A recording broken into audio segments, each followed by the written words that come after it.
The air on the bridge of the Imperial Japanese Navy aircraft carrier Akagi was thick with a humid mix of sea salt, sweat, and unwavering conviction. It was June 4, 1942, just before 10:30 a.m., Admiral Chuichi Nagumo, the commander of the mighty First Air Fleet, the Kido Butai, stood poised on the precipice of what he believed would be the final, crushing blow to the American Navy in the Pacific. His fleet, a symbol of Japan's imperial might, had already delivered a stunning victory at Pearl Harbor 6 months prior. Now, they had lured the remaining American carriers into a trap near a tiny, strategic atoll known as Midway. On the flight deck below, a symphony of controlled chaos was underway. Crews in colorful shirts, each color denoting a specific role, swarmed over rows of Aichi D-3 Val dive bombers. They were arming them with heavy land bombs for a second strike on the Midway atoll's defenses. The air crackled with the shrieks of whistles, the guttural roars of aircraft engines being tested, and the metallic clangs of ordnance being hoisted. Victory felt inevitable. But far above, in the vast empty blue, a death sentence for the Akagi and her sisters was already written in contrails. A lone American scout plane, a Midway Catalina, had sighted them. And now, from the American carriers Enterprise and Yorktown, a desperate, piecemeal attack was inbound. For Nagumo and the pride of Japan, the world was about to shift on its axis. The next few minutes would not just decide a battle. They would deliver a devastating blow from which Japanese naval aviation would never truly recover. To understand the profound shock of what happened at Midway, we must first appreciate the zenith from which Japan fell. The Kido Butai was not merely a collection of ships. It was a revolutionary weapon, a concept of concentrated aerial power never before seen on the world's oceans. Comprising 6 large carriers, Akagi, Kaga, Soryu, Hiryu, Shikaku. As Zuikaku, it possessed more combat aircraft than the entire air force of most nations. Its pilots were the undisputed masters of the sky. Veterans of the war in China and the attack on Pearl Harbor, they were an elite brotherhood forged in combat, their skills honed to a razor's edge. They flew the agile Mitsubishi A6M0, a fighter so superior to its Allied counterparts in 1942 that it seemed invincible. This naval force was the sharp tip of the Japanese spear, driven by a doctrine of aggressive offense and the unshakable belief in Yamato Damashiya, the invincible Japanese spirit. Their string of victories in the first 6 months of the war was breathtaking, not just Pearl Harbor, but also the sinkings of the British battleship Prince of Wales and battlecruiser Repulse, and the conquest of vast swaths of territory from the Philippines to the Dutch East Indies. They were unstoppable. Or so they believed. The architect of the Midway operation was the same mastermind behind Pearl Harbor, Admiral Yamamoto. A complex and pragmatic man, Yamamoto understood America's industrial might. He knew a long war was a losing war. His plan for Midway was audacious. He sought to seize the tiny atoll, drawing out the remnants of the U.S. Pacific Fleet for a final, decisive battle where his superior numbers, particularly his battleships, would annihilate them. It was a trap of strategic genius. But the plan suffered from a fatal flaw: arrogance.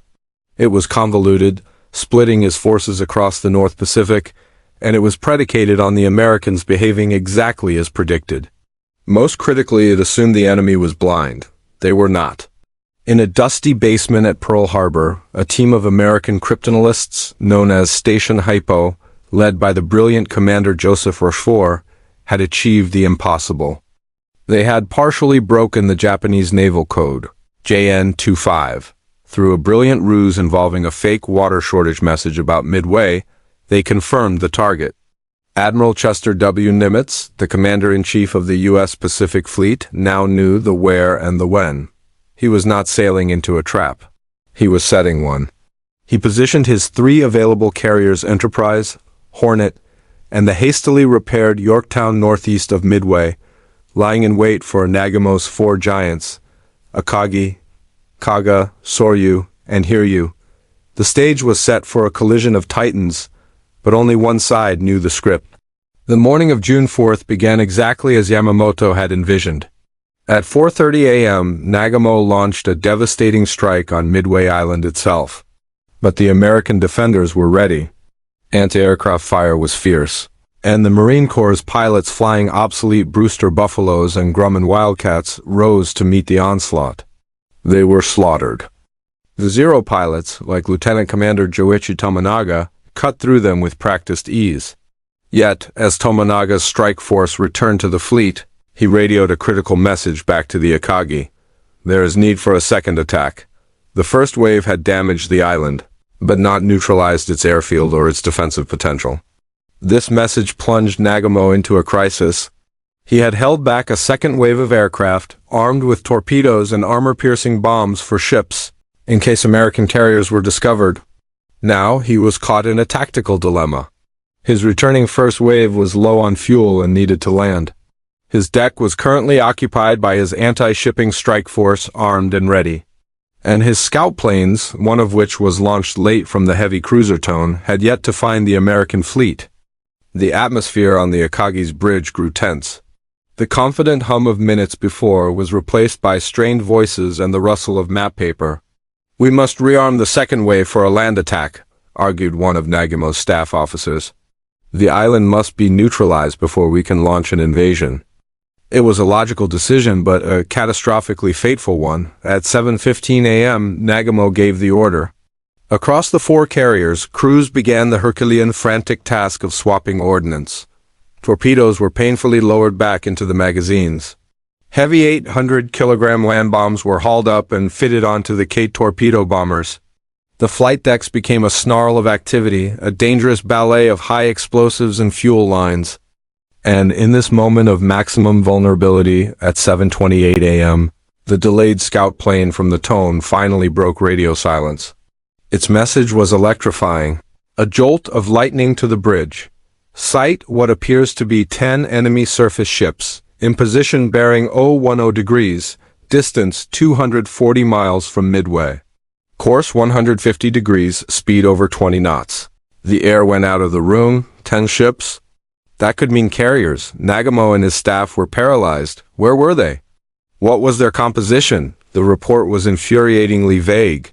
For precious, ticking minutes, they waited for a clarification, the pressure building like a steam boiler. On the deck below, the rearming operation continued, now a chaotic and panicked rush. Then, at 8:20 a.m., the follow-up message arrived, and it was their worst nightmare confirmed. The enemy is accompanied by what appears to be a carrier. The American fleet was here. And Nagumo's flight decks were a mess. His strike aircraft armed with the wrong weapons for attacking ships. His combat air patrol of Zeros was low on fuel and ammunition. And his returning first wave from Midway was circling, desperate to land. He was caught, as the historian Gordon Prange would later famously term it, in a state of tactical disarray. He made a difficult, understandable, but ultimately disastrous decision. He ordered the rearming to stop. The land bombs would be left stacked on the decks for now. The Kates would be re-equipped with torpedoes once more. He would recover his returning Midway strike force first, then launch a massive, coordinated blow against the American carrier. It was the prudent, textbook move. But in war, prudence can be fatal when your enemy is desperate and unpredictable. As Nagumo tried to untangle his predicament, the Americans attacked. The first waves were sacrificial. At 7 a.m., torpedo bombers from Midway itself, slow and vulnerable TBF Avengers and obsolete Douglas TBD Devastators, found the Japanese fleet. They were annihilated without scoring a single hit. Then, just after 9:30 a.m., torpedo squadrons from the American carriers arrived. VT-8 from the Hornet, flying ancient Devastators, pressed their attack without fighter cover. One by one, they were blown out of the sky by a storm of anti-aircraft fire and swarming Zeros. Not one torpedo found its mark. All 15 planes were shot down. Only one pilot, Ensign George Gay, survived. The same grim fate met VT-6 from the Enterprise. The Japanese Combat Air Patrol, commanded by the legendary ace Lieutenant Commander Shigeru Itaya, was performing magnificently. On the bridges of the Japanese carriers, a sense of exhilaration mixed with relief swept through the officers. They were winning. They had defeated every attack thrown at them. Their defensive perimeter was impenetrable. As the last of the American torpedo planes splashed into the sea, the Zeros, now low on fuel and ammunition, were recalled to land. The fleet began turning into the wind to recover its aircraft. It was at this exact moment, at 10:20 a.m., that the carefully orchestrated defense of the Kido Butai completely unraveled. The American torpedo attacks, though failures in themselves, had achieved two critical unintended consequences. They had pulled the Japanese combat air patrol down to sea level, and they had drawn the attention of every lookout on every ship towards the ocean's surface. No one was looking up. High above the clouds, at 20,000 feet, the American dive bombers had been searching in vain. The squadrons from the Enterprise and Yorktown Douglas SPD Dauntlesses were lost, their fuel gauges dipping dangerously towards empty. But then, a miracle.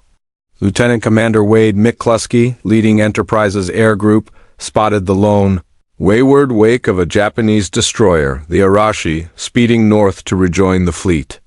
It was an arrow pointing directly to the target. Following it, McCluskey led his 37 Dauntlesses to the most target-rich environment an American pilot would ever see.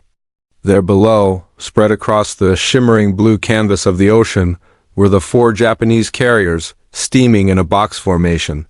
Their flight decks were packed with recovered and rearming aircraft, fueled hoses snaked everywhere, and the bombs that had been meant for Midway were still stacked on the decks, not safely stowed in the magazines. There was not a Zero in sight. For a few breathtaking seconds, the American pilots lined up their divies, the wind whistling through their perforated dive brakes. Then they tipped over into a near vertical descent. The scream of their engines was not just a sound of physics. It was the sound of destiny. The first bomb struck the Akagi near the midship elevator. It was not a direct hit, but it was a perfect fatal hit. It slammed through the flight deck and detonated amidst the parked aircraft, which were fully fueled and armed. A chain reaction of fire and secondary explosions erupted instantly, turning the ship's hangar deck into a roaring inferno. Within minutes, the great flagship was a helpless, burning wreck, her steering disabled, her communications gone. Admiral Nagumo was forced to transfer his command to a nearby cruiser. To the Akagi's starboard, the Kaga took 4 bombs. One obliterated the bridge, killing most of the senior officers. The others touched off the same cataclysm of fuel and ordnance.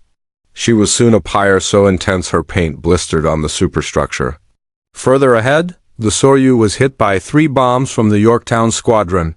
In less than 10 minutes, all 3 of the pride of Japan's carrier force were transformed from instruments of conquest into sinking funeral biers for hundreds of sailors and aviators. The devastating blow had been struck. In the span of time it takes to brew a pot of tea, the strategic balance of the entire Pacific War had been irrevocably shattered. But the battle was not over. One carrier, the Hiryu, separated from her sisters, remained operational. And from her deck, a vengeful counterstrike was already being launched, a final, desperate flicker of the Kido Butai's once invincible flame. The stench of burning oil, melted steel, and charred flesh carried for miles across the water. From the bridge of the surviving carrier Hiryu, Rear Admiral Yamamoto watched the pillars of black smoke staining the pristine sky, each one marking the grave of a sister ship. The sight was incomprehensible. Just an hour before, the First Air Fleet had been the most powerful naval squadron on Earth. Now, 3 of its hearts had been torn out. A stunned, horrified silence had fallen over the Hiryu, broken only by the crackle of distant fires and the frantic shouts of crew preparing for battle. Yamaguchi, a brilliant and aggressive commander, known as a future candidate for Admiral of the Fleet, did not succumb to despair. His mind, sharp and calculating, shifted immediately to retaliation. He knew the Americans were out there, likely as wounded and disorganized as his own force. This was not a time for defense. It was a time for a samurai's vengeance. He turned to his air group commander, Lieutenant Joichi Tomonaga, the same pilot who had led the morning strike on Midway. Tomonaga's plane had been damaged in that attack, its fuel tank punctured. He knew he had enough fuel for a one-way trip. "Tomonaga," Yamaguchi said, his voice low and steady, "you will lead the counterattack." Tomonaga, a calm and dedicated officer, simply nodded. "I will not return," he stated, a simple fact. "Please take care of the rest." Within the hour, a strike force of 18 Val dive bombers and 60 escorts, with Tominaga in the lead, was airborne. They followed the retreating American aircraft, a trail of salvation that led back to their mothership. They found the Yorktown. The American carrier, still scarred from the Battle of the Coral Sea just a month prior, put up a ferocious defense. Her combat air patrol of Wildcat fighters tore into the Japanese formation, and anti-aircraft fire filled the sky. But Tominaga was relentless. He led his Vals through the storm of steel. His own plane, streaming fuel from its patched tank, was hit and set ablaze, but he held his dive. 3 bombs slammed into the Yorktown. One exploded deep in her stack, disabling her boilers and bringing her to a halt. Tominaga and half his bombers were shot down, but they had achieved their goal. The Yorktown was crippled, dead in the water. Back on the Hiryu, the news was met with grim satisfaction. They had drawn blood, but Yamaguchi knew the job was not finished. A second strike was immediately prepared, this time with 10 Kate torpedo bombers and more Zeros. They located the wounded Yorktown again, now listing and stationary. Mistaking her for a different, undamaged carrier, they pressed home their attack. 2 torpedoes struck her port side, opening a fatal wound. The great ship, her crew fighting valiantly to save her, would eventually succumb, sinking 2 days later. The Hiryu had, against all odds, mortally wounded one of the 3 American carriers. For a brief, triumphant moment, it seemed the tide of the battle might yet be turned. The crew of the Hiryu cheered, their spirits soaring from the depths of despair. They had avenged their comrades. But their triumph was fleeting. The Americans now knew exactly where the Hiryu was, and from the Enterprise, a final decisive strike was inbound. While the Hiryu was launching her second strike, American scout planes had finally located her. At nearly 5 p.m., as the Hiryu's crew was catching its breath and celebrating their success, the air raid sirens wailed once more. Lookouts pointed frantically at the sky. Emerging from the late afternoon sun were 24 SBD Dauntless dive bombers from the Enterprise, joined by a handful from the orphaned Yorktown Air Group. The Hiryu's combat air patrol, drained from a long day of fighting and low on fuel, could not stop them all. The Dauntlesses tipped into their dives. The ship's captain, Tomio Kaku, ordered hard evasive maneuvers, the great carrier heeling over sharply. For a moment, it seemed she might escape. The first bombs missed, sending towering geysers of water cascading across her deck. But then, 4 1,000-pound bombs found their mark in quick, brutal succession. They smashed through the flight deck near the forward elevator, detonating in the hangar bay where aircraft were being refueled and rearmed for what Yamaguchi hoped would be a twilight strike. The same hell that had consumed the Akagi, Kaga, and Soryu now visited the Hiryu. A massive fireball erupted, and uncontrollable fires began to race through the ship. Her speed bled away and she began to list. The Battle of Midway became the turning point of the Pacific War, the moment the sun began to set on the Japanese Empire.